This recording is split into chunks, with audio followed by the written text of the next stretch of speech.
एक बार फिर से आप सबका बहुत बहुत स्वागत है। एक बात तो तय है कि अंक गणित का रीढ़ माना जाता है वर्क एंड टाइम, काम और समय। काम और समय जिस इंसान को अच्छे से समझ में आ गया, यानी कि उसकी सवालें लगाना अच्छे से सीख गया, ये मान लीजिए कि वो अंक गणित का बादशाह है। यानी अंक गणित का मतलब ही होता है काम और समय। तो काम और समय बहुत सरल भी सवालें होती हैं और बहुत कठिन भी। कठिन तो इतनी हो जाती हैं कि आपको छोड़कर आना ही पड़ेगा एग्जाम हॉल से। लेकिन अगर आप अच्छे से समझे रहें, अच्छा सा नियम जानते रहें और नियम के साथ साथ बढ़िया ट्रिक जानते रहें जिससे कि आप उसको आसानी से लगा सकें, तो फिर ये आपके लिए आसान हो जाती है। अगर आप लोगों ने ये वीडियो प्ले किया है तो इसका सीधा सा संबंध ये है कि आप इसमें इंटरेस्टेड हैं, इसीलिए देखना चाहते हैं। तो मैं आप लोगों से एक वादा कर रहा हूं कि इस वीडियो को पूरा देखिए। पूरा देखने के बाद आपको खुद एहसास हो जाएगा कि मैं काम और समय को अच्छे से सीख सकता हूं कि नहीं। आप 100% सीख जाएंगे। लेकिन आपको धीरज रखना होगा, क्योंकि मैं जब शुरू करता हूं ना जो चीज, वो ये मान करके शुरू करता हूं कि आपको कुछ भी नहीं मालूम है, एकदम जीरो, एकदम माइनस लेवल से। लेकिन आप जीरो लेवल से आप पढ़ते पढ़ते रेगुलर पढ़ेंगे तो 100% आप सीजीएल मेंस तक की गणित कवर कर लेंगे। लेखपाल, एसएससी, 10+2, रेलवे बैंक माने कुछ भी नहीं होता। ठीक, आपके सामने एक सवाल लिखी है, इस सवाल को आप ध्यान से पढ़िए। कोई एक काम 10 दिन में होता है तो उसका आधा काम कितने दिन में होगा? काम समय की सबसे सरल सवाल, लेकिन यही एक आधार है। यहीं से शुरुआत करते हैं। इसको हम दो तरीके से लगा सकते हैं। एक अपना पुराना नियम है जिसे हम चूकी का नियम, विस्तार का नियम, व्यवहारिक नियम कहते हैं। और एक होता है ट्रिक। ट्रिक हमेशा याद रखिए कि बाद में सीखा जाता है, पहले विस्तार से। तो मैं आपको दिखा देता हूं कि सवाल को हम विस्तार से लगाते कैसे हैं, जल्दी ही लगा लेंगे। उसके बाद फिर जितने सवाल लगाएंगे सब ट्रिक से लगाएंगे। तो देखो, कोई एक काम 10 दिन में होता है तो उसका आधा काम कितने दिन में होगा? तो इसमें समय पूछा है। मैंने बताया ना, काम और समय का संबंध है। काम के बारे में दिया है, समय पूछ रहा है कितने दिन, कितने घंटे। अगर ये सब कहे दिन, घंटा, मिनट, तो समझ जाओ कि समय के बारे में है, क्योंकि दिन का मतलब समय। कितने समय में होगा? तो देखो, चूंकि पहली लाइन में क्या लिखा गया है, 10 दिन में होता है एक काम। तो एक काम होता है 10 दिन में। इसलिए जब भी एक काम, मतलब एक यहां पर रहे, तो उसके बाद फिर उससे कम यहां लिखा जाता है या उससे ज्यादा। तो एक काम 10 दिन में होता है तो आगे क्या कर रहा है, उसका आधा काम। किसका आधा काम? जो काम है। तो काम तो एक ही है, तो एक का आधा क्या होगा? 1/2। एक का आधा 1/2 होगा। अगर आप दशमलव में लिखना चाहेंगे तो 0.5 काम लिख सकते हैं। दोनों चीज है। आधा का मतलब 0.5, भिन्न में आधा का मतलब 1/2। तो 1/2 काम होगा 10 गुणित 1/2 बराबर 2×5 = 10, 5 दिन।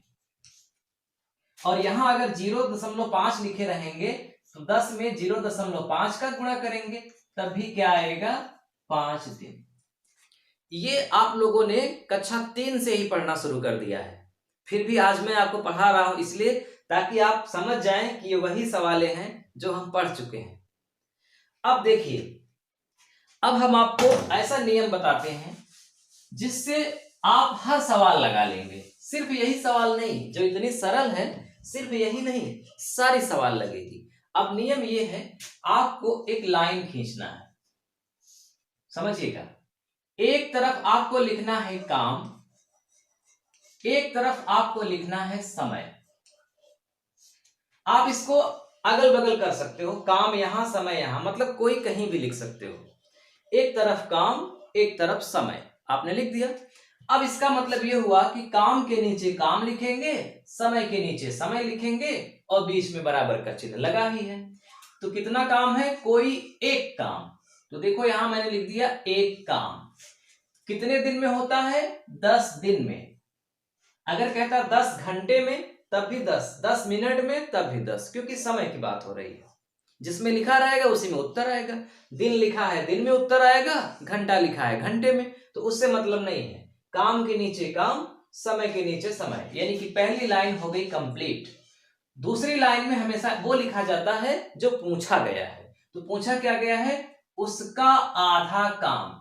तो मैंने बताया आधा काम के लिए आप 0.5 भी लिख सकते हो, और अगर भिन्न में लिखना चाहो तो 1/2 भी लिख सकते हो। तो आधा काम कितने दिन में होगा? यहां कितना का मतलब प्रश्नवाचक चिन्ह। यही तो पूछ रहा है कि एक काम 10 दिन में होता है, तो आधा काम कितने दिन में होगा, यानी कि यहाँ पे क्या आएगा? 1 बराबर 10, तो आधा बराबर क्या? इसलिए यहाँ प्रश्नवाचक चिन्ह लग गया।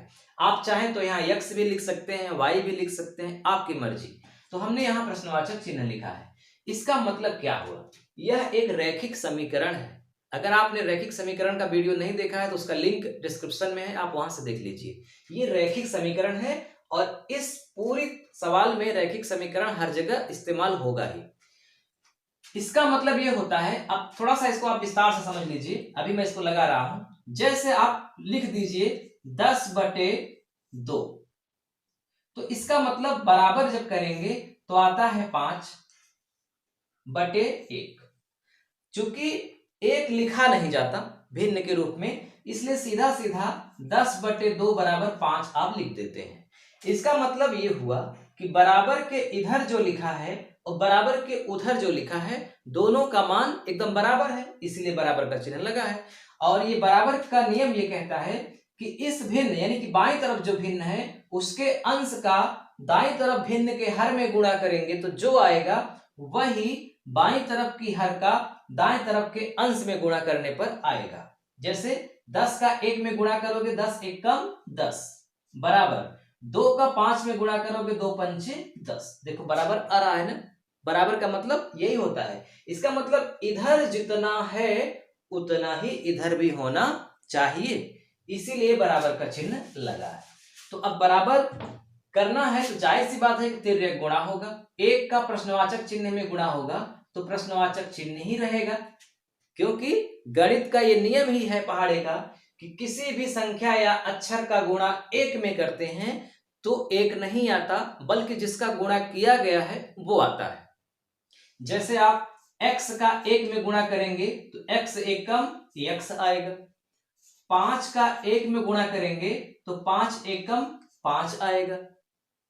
इसी तरह से प्रश्नवाचक का 1 में गुणा करेंगे तो प्रश्नवाचक आ जाएगा। यही तो हुआ ना मतलब, इसीलिए यहां प्रश्नवाचक आ गया। अब 0.5 का 10 में गुणा कर दो तो 0.5 गुणित 10, तो 10 पचे 50 आएगा। दशमलव के बाद 1 अंक है तो 0 लग जाएगा। इसका मतलब प्रश्नवाचक बराबर क्या आया? 5। अब ये 5 क्या होगा? दिन होगा कि घंटा? तो सवाल में जो है उसके हिसाब से हो जाएगा, 5 दिन होगा। बहुत सरल है ना? ये सवाल करने में मुश्किल से 2 सेकंड लगेगा, लेकिन समझने में हो सकता है समय लग जाए। तो इसीलिए आप गहराई से इसको समझिए और अगले सवाल लगाइए। अब अगले सवाल मैं इसको लिखा रहने देता हूं ताकि आप समझ पाएं कि कैसे लग रहा है। अगले सवाल के लिए सब कुछ यही है, और जो यहां आधा लिखा गया है मैं इसको लिख दे रहा हूं दुगुना, 2 गुना। सवाल बनके तैयार हो गई। सवाल अब इसका संबंध जो मैं लगाऊंगा उससे है। अब इसको अब मैं लिखा हूं, पिछली सवाल है, कोई एक काम 10 दिन में होता है तो उसका 2 गुना काम कितने दिन में होगा? क्या करेंगे? एक लाइन खींचेंगे, बराबर का चिन्ह लगाएंगे, एक तरफ काम एक तरफ समय। काम कितना है? 1 काम। दिन कितना है? 10 दिन। समय है 10 दिन। 2 गुना काम लिखा है ना, 2 गुना। 2 गुना का मतलब जो यहां काम है उसका दुगुना, तो 1 का दुगुना क्या होगा? 2 होगा। जैसे यहां आधा काम कहा था तो 1 का आधा 0.5 होता है या 1/2 होता है। ठीक उसी तरह से 1 का दुगुना 2 होगा, 1 दुक्के 2। तो दुगुना काम कितने दिन में होगा पता नहीं है, प्रश्नवाचक चिन्ह लगा दिया। प्रश्नवाचक का 1 में गुणा किया, प्रश्नवाचक आ गया, और 2 का 10 में गुणा किया, 2 गुणित 10 बराबर 20, और ये उत्तर क्या आएगा? दिन में। बहुत सरल है ना? बहुत सरल है। चलिए अब इसी तरह से आगे बढ़ते हैं और कुछ सवाल देखते हैं सरल सरल। कोई एक काम, तीसरे सवाल, कोई एक काम 20 दिन में होता है तो उसका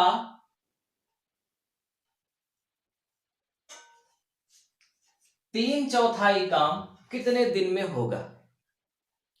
3/4 कभी कभी ऐसे भी लिखा रहेगा, 3/4 शब्दों में भी लिखा जा सकता है और अंकों में तो 3/4 होता ही है, तो आप उससे अंतर मत करिएगा, दोनों एक ही बात है। सवाल है कि कोई एक काम 20 दिन में होता है तो उसका 3/4 काम कितने दिन में होगा? सवाल। अब काम और समय का मामला है, बराबर का चिन्ह लगा करके दोनों तरफ भिन्न का चिन्ह बना दीजिए ताकि एक अंश लिखें एक है। काम की तरफ काम, समय की तरफ समय। काम कितना है? एक काम, साफ साफ लिखा है, एक ही काम है अभी। एक काम कितने दिन में होता है? 20 दिन में। काम की तरफ काम, समय की तरफ समय। एक काम 20 दिन में, तो इस काम का 3/4 कितने दिन में होगा? तो 3/4 पहले से ही लिखा गया है 3/4, तो आप 3/4 लिख दीजिए। एक काम का 3/4 लिख दिया आपने। एक का 3/4 3/4 ही होगा। कितने दिन में होगा पता नहीं है, प्रश्नवाचक चिन्ह। गुणा करिए, इसका इसमें गुणा करिए, इसका इसमें। प्रश्नवाचक का 1 में गुणा करोगे प्रश्नवाचक आ जाएगा और 3/4 का गुणा करोगे 20 में तो क्या आएगा? 4 से 20 कट जाएगा, 4 पंचे 20 और 3 का 5 में गुणा हो गया, 3 पंचे 15। तो आंसर क्या आ गया? 15 दिन। आपने क्या देखा? बहुत सरल है। 3/4 लिखा हो, आधा लिखा हो, दुगुना लिखा हो, तिगुना लिखा हो, कुछ भी लिखा हो, जो भी लिखा हो वही लिख दो और आगे प्रश्नवाचक चिन्ह लगा दो। चलिए आगे बढ़ते हैं। किसी काम का 2/3 भाग, 2/3 भाग 12 दिन में होता है तो उसका मतलब काम का, उस काम का 3/4 भाग कितने दिन में होगा? ये आपकी सवाल है। कुछ नहीं करना है आपको, बस वही करना है। काम का कितना भाग है? 2/3। इसका मतलब 2/3 काम है, 2/3 काम है और 2/3 काम होता कितने दिन में है? 12 दिन में होता है। तो उसी काम का 3/4, तो यहां क्या लिखना है? 3/4। कितने दिन में होगा पता नहीं है, तो प्रश्नवाचक चिन्ह हो गए, है कि नहीं? अच्छा मान लो इसी सवाल में ये कहा होता कि किसी काम का 2/3 भाग 12 दिन में होता है तो पूरा काम कितने दिन में होगा? पूरा काम, तो पूरा काम का मतलब होता है एक काम, एक काम पूरा। तब आप यहाँ 3/4 नहीं, तब आप यहाँ पूरा एक लिखते, पूरा एक लिखते और आगे प्रश्नवाचक चिन्ह, तो पता चल जाता कि वो पूरा काम कितने दिन में होगा। लेकिन यहाँ पूरा काम नहीं पूछा है, उस काम का 3/4 पूछा है, तो कुछ नहीं करना है, प्रश्नवाचक का 2/3 में गुणा करना है। तो जब आप इस बार गुणा करेंगे तो आप प्रश्नवाचक नहीं लिखेंगे, मतलब प्रश्नवाचक के साथ इसको भी लिखेंगे। तो आप ये कोशिश किया करिए हमेशा कि जब भी जहां पे मान निकालना है, अगर उसका सामने वाले यानी कि तिरछा विपरीत गुणा करने पर कुछ आएगा तब आप प्रश्नवाचक मत लिखिएगा, ठीक है? तब आप यक्ष लिख दीजिएगा। कुछ तभी आएगा जब यहां एक नहीं रहेगा, एक रहेगा तो प्रश्नवाचक गुणा करने पर प्रश्नवाचक ही आ जाएगा। तो अगर चलिए लिखकर भी देख लीजिए एक बार, प्रश्नवाचक का चिन्ह आपने मान लीजिए भूलकर लगा ही दिया, तो गुणा प्रश्नवाचक और फिर 2/3 बराबर 3/4 गुणित 12, तो 4×3 12 और 3 त्रिक का क्या हो गया? 9। इसका मतलब कि प्रश्नवाचक गुणित 2/3 बराबर 9 आ रहा है ना? 9 आ रहा है। अब प्रश्नवाचक के साथ अगर कोई भी संख्या हो गुणा के रूप में तो भिन्न का समीकरण का नियम ये कहता है कि वो आगे चला जाता है भाग करने के लिए। तो इसका मतलब प्रश्नवाचक बराबर 9 भागा 2/3। क्लियर हो गई ना बात? इसका भाग ही तो करेंगे आगे, जब गुणा बाएं तरफ गुणा हो तो दाएं तरफ भाग होता है। अब भाग को बटे भी लिख सकते हो, 9/2/3, तो जब भिन्न है तो आप ऐसे लिखेंगे तो ज्यादा सुविधा पड़ेगी। अब 9 में 2/3 का भाग करना है तो क्या करिएगा, 9 गुणित 3/2। हमेशा ये नियम है भिन्न के भाग का कि अगर एक तरफ भिन्न हो गई किसी भी तरफ तो आप उसे गुणा का चिन्ह बना करके दाहिनी ओर वाले को उलट दो, दाहिनी ओर वाले को उलट दो। जैसे उदाहरण के लिए अगर लिखा है 1/2 भागा 2/3 तो आप 1/2 लिखकर गुणा का चिन्ह लगा दो और इसको उलट दो, 3/2 कर दो। अब अंश का अंश में गुणा कर दो, हर का हर में गुणा कर दो। तो यहां भी अंश का अंश में, तो 9 त्रिक 27/2। अब 27 में 2 का भाग कर दीजिए, 2 एकम 2, 2 तिहाई 6, फिर दशमलव बढ़ेगा, 2 पंचे 10, 13.5। 13.5 का मतलब होता है 13.5 दिन में। यानी किसी काम का 2/3 भाग अगर 12 दिन में होगा तो उस काम का 3/4 भाग 13.5 दिन में होगा। समझ में आ रही बात? ये काम कम है और ये काम ज्यादा है ना, इसीलिए तो समय ज्यादा लगा। तो उम्मीद करता हूं कि आपको ये चीजें समझ में आ रही जो मैं समझा रहा हूं। हो सकता है यहाँ कुछ प्रॉब्लम हो, इसके लिए मैंने आपको अलग से बता दिया कि जब भी भाग का चिन्ह लग जाएगा दाहिने ओर वाले को उलट दीजिएगा और यहाँ गुणा का चिन्ह लगा दीजिएगा। और ऐसा होगा कब? जब इधर गुणा का चिन्ह रहेगा तब। चलिए कुछ और सवाल देख लेते हैं। अब 5वीं सवाल है, 1/3 काम 9 दिन में होता है तो पूरा काम कितने दिन में होगा?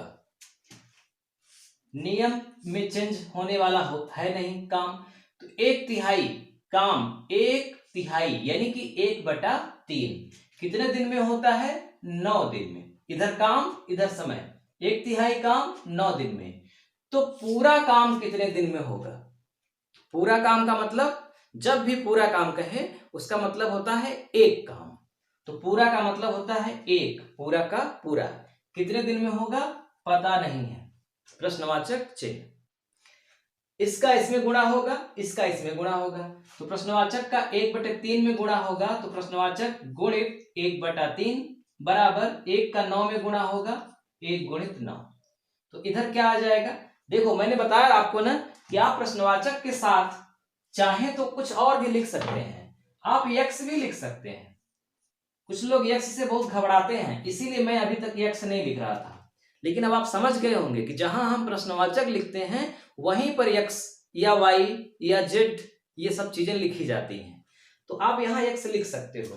तो यक्स का 1/3 में गुणा हुआ और 1 का 9 में गुणा हुआ। तो जब x का 1/3 में जब गुणा करेंगे तो आप सीधा सीधा जान लीजिए कि x एकन्नम x/3 हो जाएगा। और पिछले अभी सवाल में मैंने क्या काम किया था, प्रश्नवाचक जो था और उसके साथ क्या लिखा गया था, 2/3 या 3/4 जो भी लिखा था, फिर मैंने गुणा नहीं किया था, उसको दाहिनी ओर ले जाकर के भाग किया था, है ना। लेकिन अगर आप यक्स लिख देते हैं तो यही एक फायदा होता है कि उसका गुणा हो जाता है। यक्स एकन्नम यक्स और 3 नीचे रहा और 1 9 9 हो गया। अब सीधा सीधा क्या हो गया कि यक्स में 3 का भाग हुआ तो 9 आ गया। तो कौन सी संख्या होगी जिसमें 3 का भाग हो तो 9 आ जाए? तो इसका मतलब कि अब x बराबर 3 गुणित 9 यानी कि 27 और यही x का मान है 27 दिन। 3 का 9 में गुणा क्यों हुआ? अभी मैं पीछे बताया था, एक बार फिर से रिवाइज कर लो।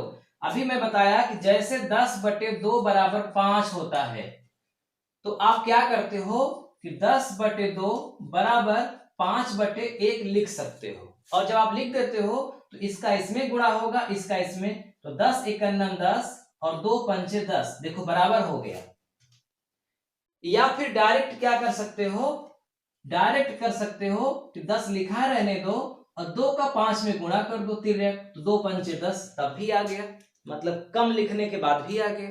ये चीज यहां वही हुआ है, जैसे ये हुआ है वैसे ये हुआ है। x/3 बराबर 9 है तो x को हमने रहने दिया जो अंश में है, 3 का 9 में गुणा कर दिया, 3 9 27, जैसे 2 पंचे 10। ठीक इसी तरह से तो आंसर इसका क्या आ गया, 27 दिन में कर लेंगे। अब इसी में अगर यहां पे लिखा होता, पूरा काम न लिखा होता बल्कि लिखा होता 2/3 काम।